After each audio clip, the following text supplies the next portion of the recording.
bueno, uno es, esto se presentó el día de ayer en el tema de cáncer y entiendo por lo que me dice el señor Urrunaga, que es el asesor de nuestro grupo de trabajo, es que la próxima semana viene Minsa, Indecopi y OCE precisamente para ver el análisis del resultado de la investigación que se ha hecho sobre el uso de este tipo de beneficio en el tema de cáncer.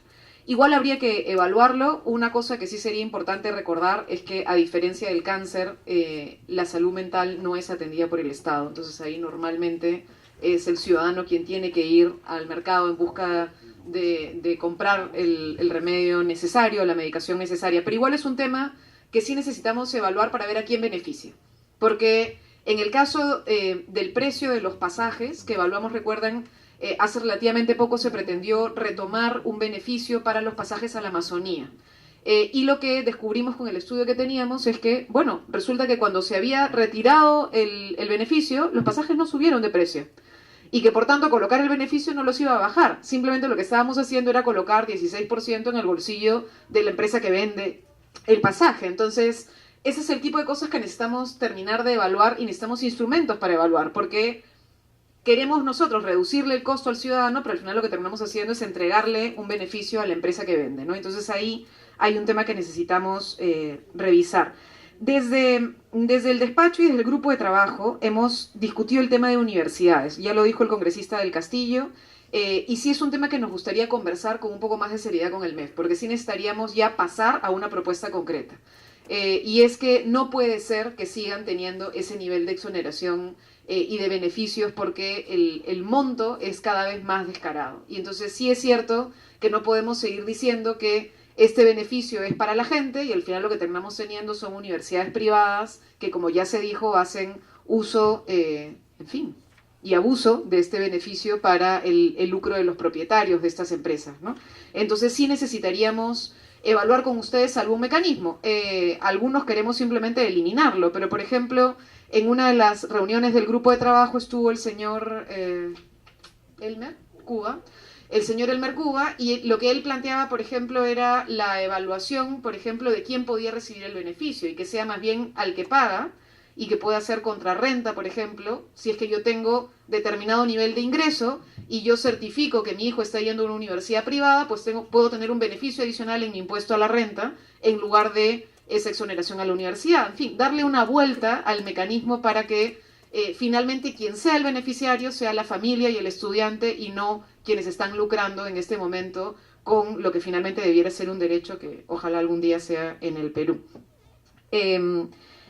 Una cosa que queríamos preguntar era las devoluciones tributarias. Eso sí, seguimos insistiendo, fue una de las cosas que dijo el profesor Durán en su intervención, pero no en genérico, sino las mineras. José de Chávez, en la exposición del Grupo de Justicia Fiscal, ha mostrado cómo hemos tenido años, 2016, 2015, en los cuales las devoluciones han estado por encima del ingreso. Y entonces sí quisiéramos ahí tener de parte de ustedes claridad de qué cosa se puede hacer, porque si bien el Estado tiene la obligación de devolver, el Estado también tiene que devolver la deuda social, por ejemplo. Y todos los años nosotros tenemos un porcentaje mínimo que el Estado paga de la deuda social. Y a las pensionistas y a las personas que el Estado les tiene una deuda inmensa. ¿Por qué a las empresas mineras les tiene que devolver el 100% en el minuto en el que lo pidieron? Y sobre todo cuando supone que la devolución termina siendo mucho mayor que la recaudación que tiene el Estado. O sea, es decir, podríamos pensar en algún mecanismo de devolución que no ponga en riesgo la recaudación estatal, sobre todo ahora que está cayendo como está cayendo. Entonces, si pudiéramos tener algún mecanismo, sería interesante.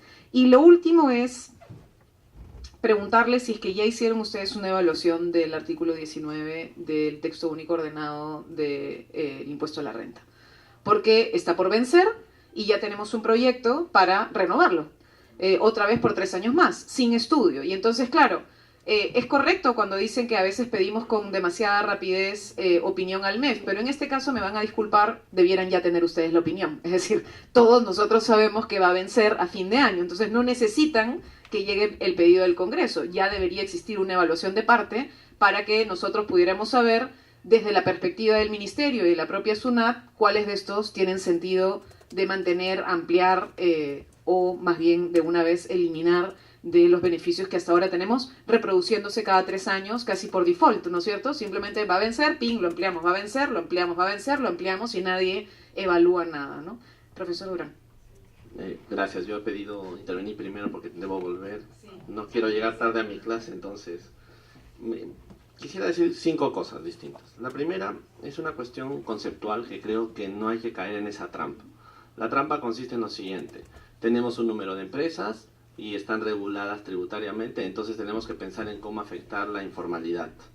Yo creo que no es uno por otro, creo que son en paralelo. O sea, una cosa es la tributación de las grandes empresas, que tiene su propio fenómeno, su propia estructura, su propia lógica, y no podemos bajar la guardia sobre establecer un sistema tributario que sea a la vez justo y democrático. Pero otra cosa distinta es la informalidad tributaria, no es uno por otro. Y entonces cuando en los discursos, me parece, aquí hablo como profesor, en los discursos políticos se intenta decir, estamos afectando este tema, pero tenemos que ver esto, pareciera como si estamos queriendo oponer las cuestiones. Son cosas distintas y van en paralelo. Las técnicas tributarias, la estructura lógica es diferente. Eso es lo primero. Lo segundo tiene que ver con algo que yo dije y que creo que no se ha entendido bien. Lo que yo sostengo es lo siguiente: cualquier, comillas, beneficio tributario debe ser evaluado a la luz del principio de igualdad tributaria. Con esto no estoy diciendo que todos los beneficios tributarios van a ser desiguales por naturaleza, sino que justamente su sostenimiento está en establecer que este beneficio permita lograr la igualdad material, y pasar de la igualdad formal a la igualdad material. Entonces, en muchos de los casos que ustedes han planteado, hay un problema de concepto, porque se pretende entender que los instrumentos de política tributaria suelen ser instrumentos que formalmente igualan, pero en la realidad lo que están haciendo es creando mayores diferencias. Voy a poner un ejemplo. En la teoría está más o menos claro que cuando tú bajas el impuesto general a las ventas, los impuestos al consumo, mucho de esa carga que bajas no la asume el consumidor final, sino la asume el intermediario o el mayorista o el productor. ¿Y eso por qué? Porque ellos tienen la capacidad de decidir sobre el precio en economías de mercado como la que nosotros tenemos. Entonces, cuando tú vas a bajar el impuesto general a las ventas, o lo vas a eliminar, o lo vas a reducir, tienes que asumir que una parte de ese costo va a ser un beneficio para las empresas que lo están brindando. Y si eso no se asume, entonces caemos en lo que usted ha planteado. Tenemos varios años de estos beneficios a esos 2 tipos de enfermedades, pensando en el tema de la salud, pero sin embargo eso no se ha visto planteado en el tema del precio. La cuestión es cómo regulas el precio en una economía como la que tenemos. Y eso es una cuestión que ustedes deberían pensar. La tercera cuestión tiene que ver con la cláusula antielusiva general, y lo digo porque lo ha comentado miren, mi posición histórica, alguna vez la Comisión de Economía nos invitó a un evento aquí en el Congreso con profesores de fuera. La cláusula antielusiva general responde a un concepto constitucional. Este es, la Constitución no ampara el abuso de las formas jurídicas imperfectas, no ampara el abuso del derecho. Y entonces, incluso sin tener cláusula antielusiva general, teóricamente un juez podría haber establecido que si alguien hizo una actividad elusiva, esta debería ser sancionada con la recalificación o la reconstrucción del tema. Este es un concepto que ahorita, por ejemplo, en Chile, un juez superior ha planteado ese concepto. En Chile no tenían hace tiempo la cláusula antielusiva general, pero el juez ha dicho, yo veo un acto elusivo considerable, la Constitución me obliga a reestructurar y a pedirle que se pague el impuesto de la norma que fue eludida. Entonces, ¿cuál es la discusión conceptual? La discusión conceptual es si la cláusula antielusiva general tiene naturaleza procedimental o sustantiva. Si la cláusula antielusiva general proviene de la Constitución y no de la norma 16, es una facultad de procedimiento que establece, usted ha estudiado Derecho Constitucional, está bien, sabe que las cláusulas constitucionales son normas abiertas que obligan a las correcciones funcionales de las normas, y por lo tanto su naturaleza no es sustantiva, es una cláusula de procedimientos. Por lo tanto, cuando se quiere decir que porque salió la norma se tiene que aplicar a los hechos que vienen en el tiempo, y que no puede haber una norma que establezca que se aplique a hechos anteriores, lo que se está queriendo es construir la idea de que la cláusula es sustantiva. Ahora, este Congreso de la República estableció una norma que suspendió la cláusula antielusiva general y dijo claramente que a partir de su nacimiento para adelante se iba a aplicar. Como está suspendida, eso no le ha quitado la facultad de aplicación a la administración tributaria. Entonces, yo quería poner este punto porque creo que es importante para el debate que ustedes van a tener. Cuarta cuestión. Mis compañeros del MEF han hablado de las detracciones, retenciones y percepciones. En mi perspectiva, ese es un mecanismo que puede traer una trampa detrás. ¿Por qué? Porque es un mecanismo para obligar a las empresas que por terceros faciliten la recaudación. Es un adelanto de impuestos. Pero, ¿qué es lo que creo que ha pasado en mi perspectiva? Durante los años que hubo las detracciones, retenciones y percepciones, la administración se confió en la fiscalización que eso producía. Y entonces, creo yo, no es el momento para discutirlo, pero creo yo que bajó su nivel de entendimiento de lo que significaba fiscalizar. Es como si hubieran encontrado la fórmula para recaudar y entonces sus acciones de fiscalización disminuyeron. Hasta cuando vino la crisis. ¿En qué consiste la crisis? Que en un momento tienen que devolver la plata, porque las actividades no llegan a cubrirla. Y entonces se dan cuenta de que tienen que volver a la fiscalización. Y ahora otra vez la han vuelto a elevar. ¿Cuál es mi planteamiento? Otra vez, no se pueden ver las cosas como una contra otra. Una cosa es que la administración esté preparada sistemáticamente para fiscalizar y realizar acciones de fiscalización, y otra cosa distinta es establecer mecanismos inteligentes para ayudar a la fiscalización, pero uno no suplanta al otro, porque si no la fiscalización se vuelve fácil. Tenemos a las personas, o sea, a los contribuyentes, a las empresas que van recaudando y colectando el impuesto y se lo van entregando al Estado. Y por último, y con esto quisiera yo terminar, a mí me preocupa una cuestión de fondo. En el MEF, y es la visión de la OECD, tienen la idea de que la información que vamos a obtener de los contribuyentes mundiales, etcétera, nos va a permitir afectar y tener clara la información sobre los grandes contribuyentes. Eso es verdad, pero la siguiente pregunta es: ¿qué vamos a hacer con esa información? ¿Cuáles son las competencias que tiene la administración para aplicarla?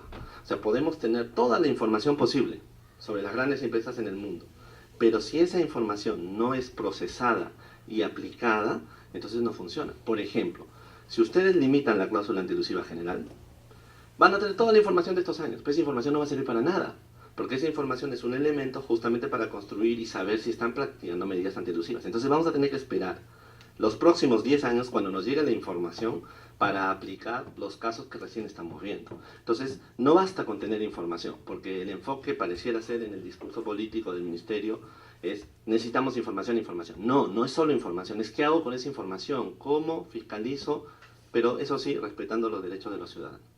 Lamento tener que retirarme, lo siento mucho. Gracias, profesor Durán. No sé si alguno de los comentaristas oponentes querían hacer algún comentario adicional. Gracias, permiso. Sí, de ojo público. Sí, bueno, buenas tardes en realidad a todos y todas. Primero agradecer la invitación.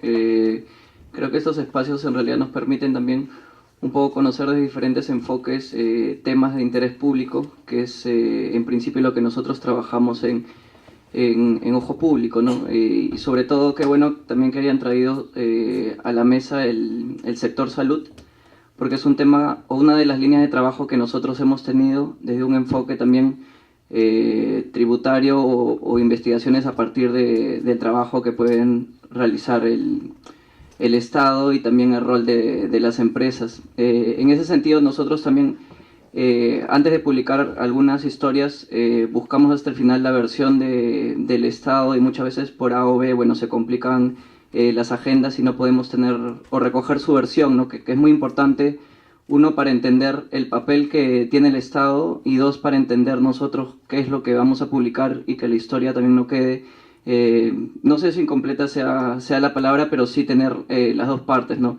La información que tenemos de sociedad civil, de la academia, y contrastada con el Estado.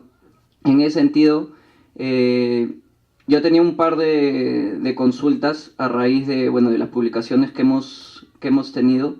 No sé si ustedes aquí en la mesa la puedan contestar en este momento. Lo ideal sería que quizás sí, o tener claro un panorama o un norte a partir de estas cuestiones.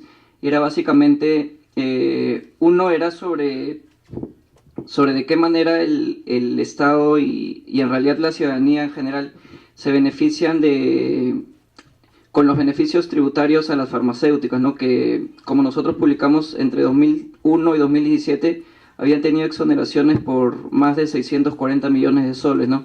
Porque, por ejemplo, el precio de los medicamentos para tratar enfermedades como el cáncer y el VIH son elevados, o se mantienen elevados respecto a otros países. En ese sentido también queríamos saber qué papel había cumplido tanto SUNAT y el MEF en la comisión multisectorial que se creó en el 2011.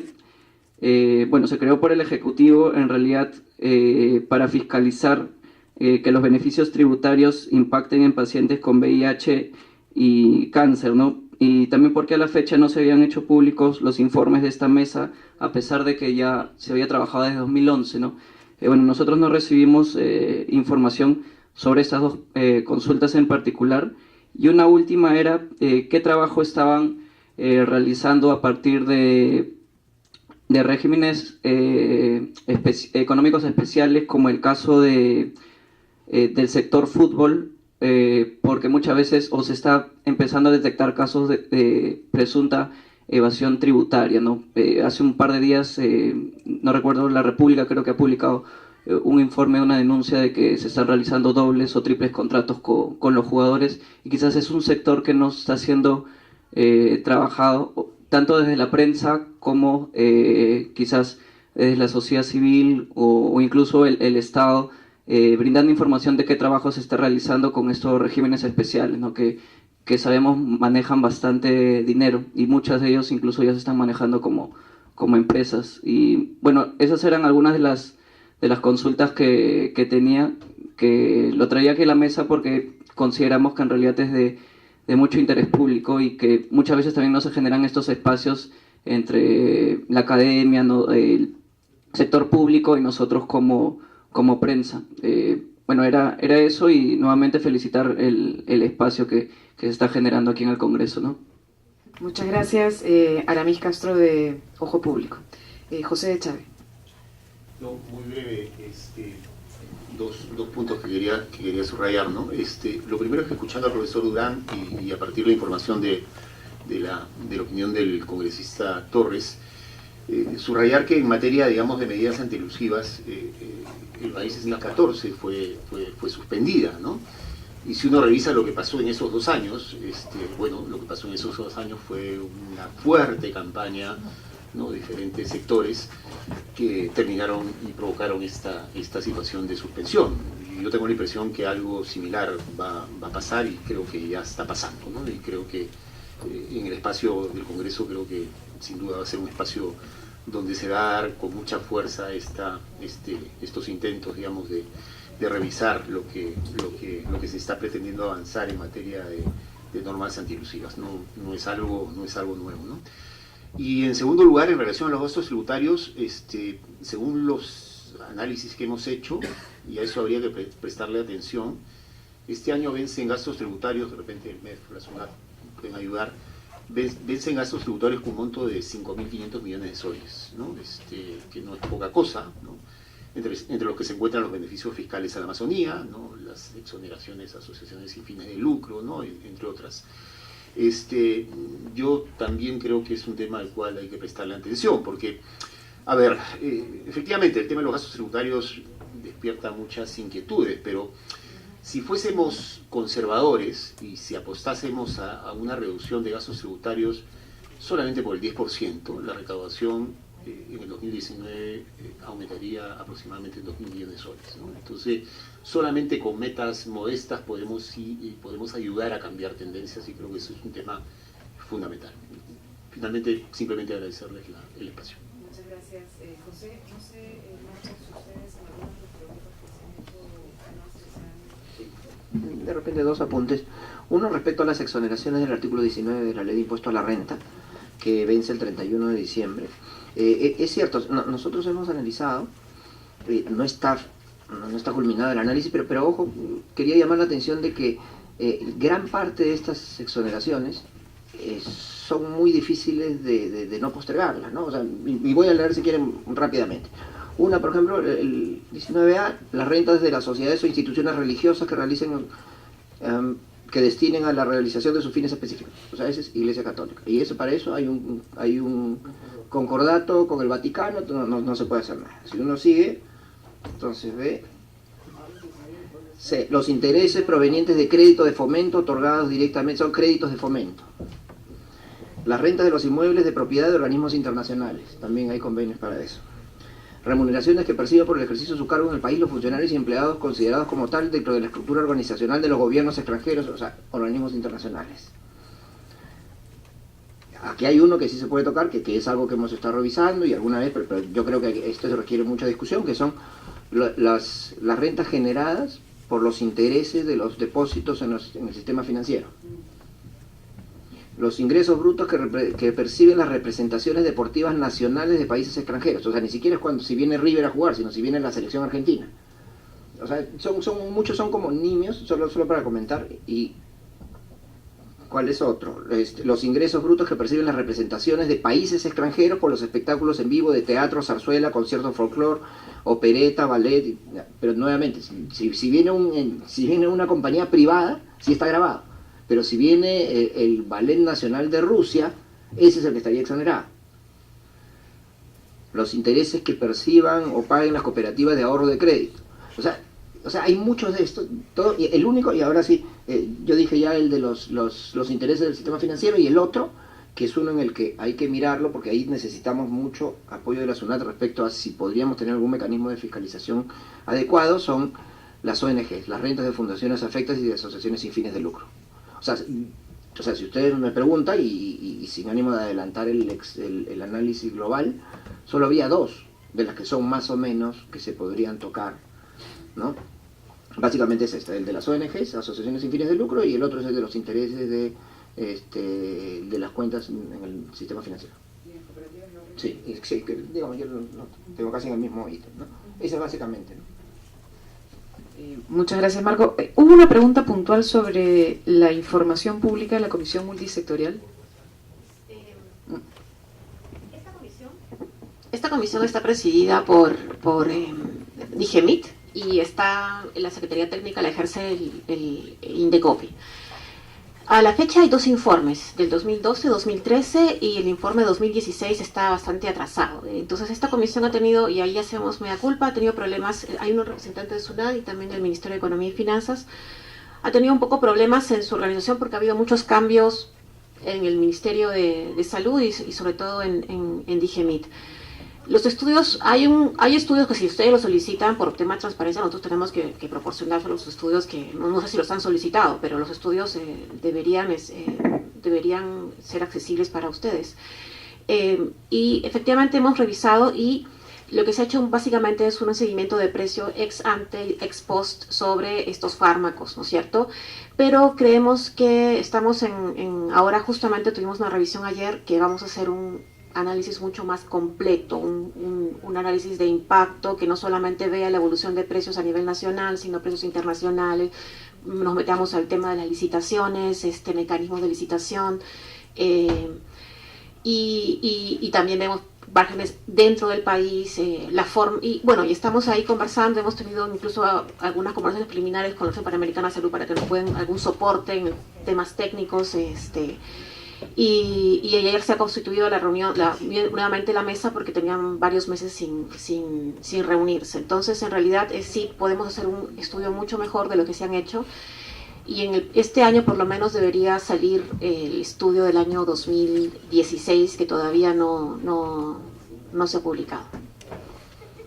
Le vamos a pedir por escrito los informes que existen y pedirles, Miriam, me dice el congresista del Castillo, tiene razón, las reuniones que solemos tener con el MEF siempre se dice vamos, pero no tenemos precisiones de fechas, entonces también pedirles que nos puedan decir cuándo es que se van a hacer estos estudios y qué plazos podemos tener para poder evaluar las cosas, pero seguro se las pediremos ya en el marco del grupo de trabajo. Agradecerles a todos por su participación, contarles que en el grupo de trabajo me informan, también vamos a tener cita con el Ministerio de Educación, precisamente para ver el tema de los beneficios tributarios en el sector educación y donde eventualmente desde la perspectiva del Ministerio es que estos beneficios actúan mejor o no, y también con la señora Socorro Heisen para ver también los temas de servicios financieros, que es parte de lo que estamos discutiendo. Sí, pero todavía no lo hemos citado, pero ya lo citaremos. Muchísimas gracias y nuevamente agradecer al Grupo de Justicia Fiscal por la presentación que han hecho y por el trabajo que están haciendo. Gracias.